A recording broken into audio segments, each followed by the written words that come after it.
This is Machuka Nyarieko TV Talk Show, where we analyze politics and governance issues. We focus on national, local, and international news. We examine the political way of our people, social and economic. Nyarieko TV Talk Show, the house of ideas.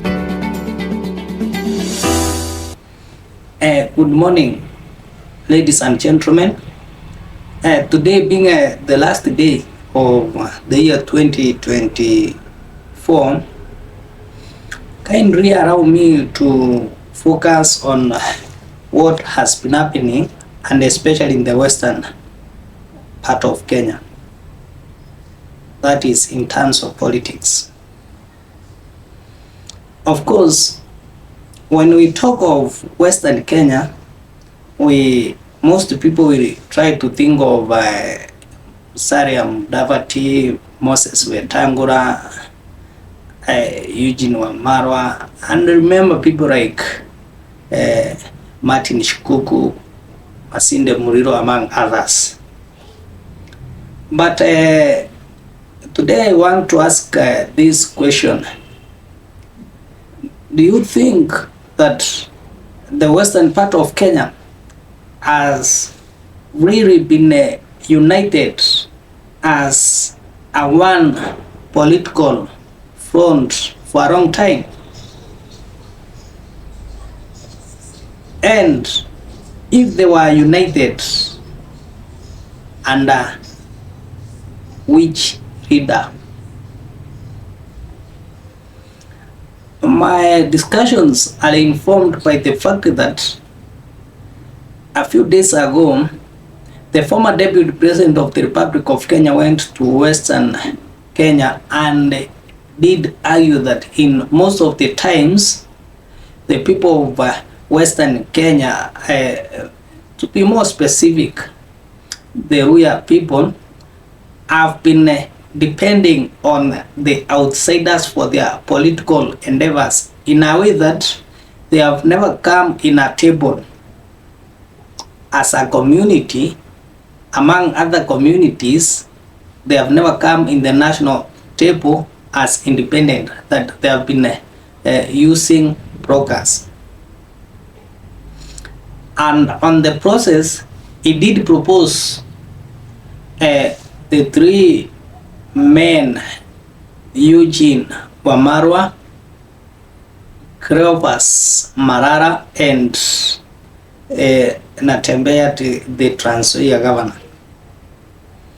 But kindly, before we proceed and see the role in which these young people have, because according to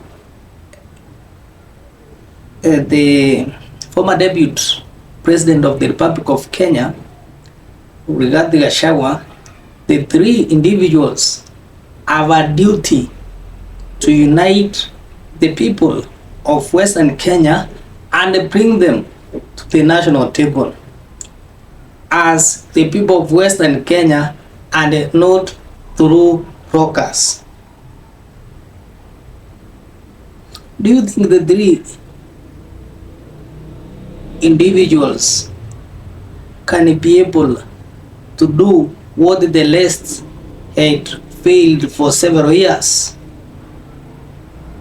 Kindly, before we proceed to see the possibilities whether they can unite the people of Western Kenya, if you are watching this channel for the first time, kindly subscribe so that wherever we produce another video, YouTube will automatically notify you. And to our resident subscribers, thank you for your continued support.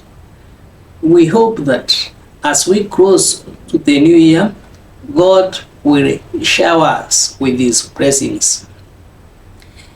Back to our discussion. Now the Western is under Cleophas Malala, Eugene Wamalwa, and the man of the Tawe movement Mr. Natembea. Are these people, can these people really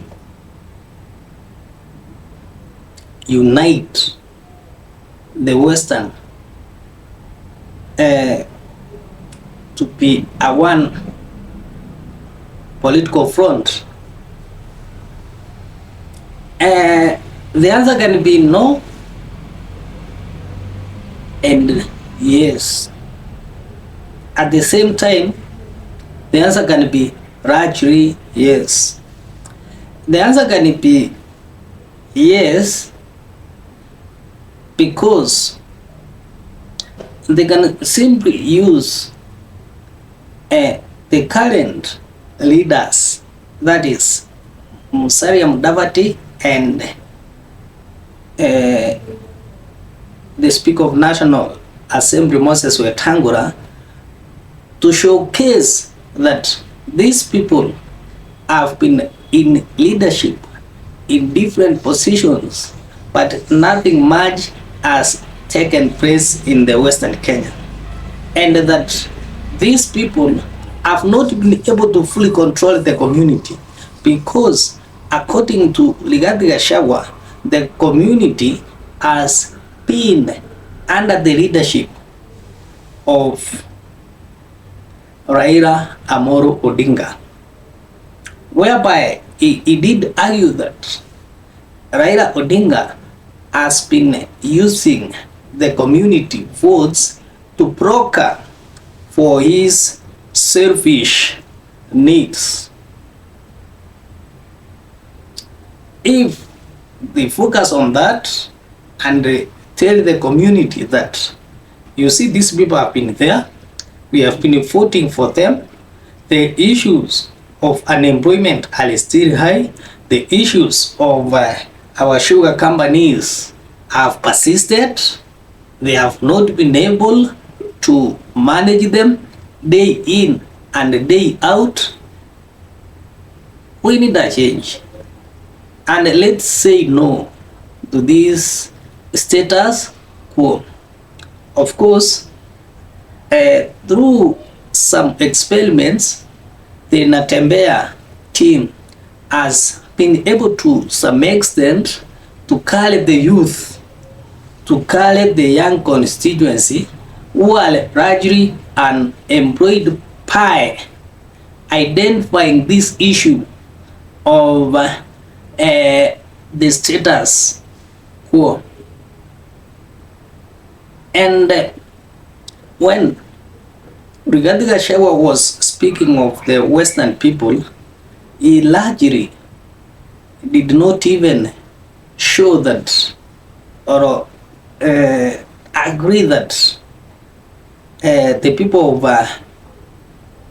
the Murembe community have ever been united by they themselves, apart from the year 2002, when probably they were united by the late Kijana Wamalwa, who, when they worked together or when they voted together with the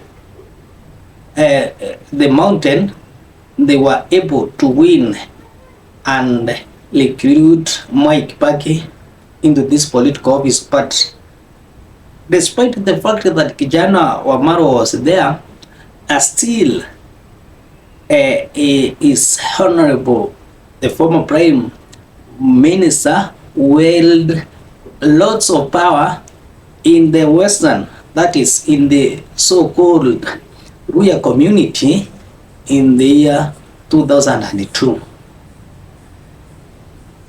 This brings me to another question. Will these three individuals, Natembea, Eugene Wamalwa, and Cleophas Malala, be able to take off the roots of Raila Amolo Odinga from the Western parts? Time will tell. Machuka Nyarieko TV talk show, the house of ideas.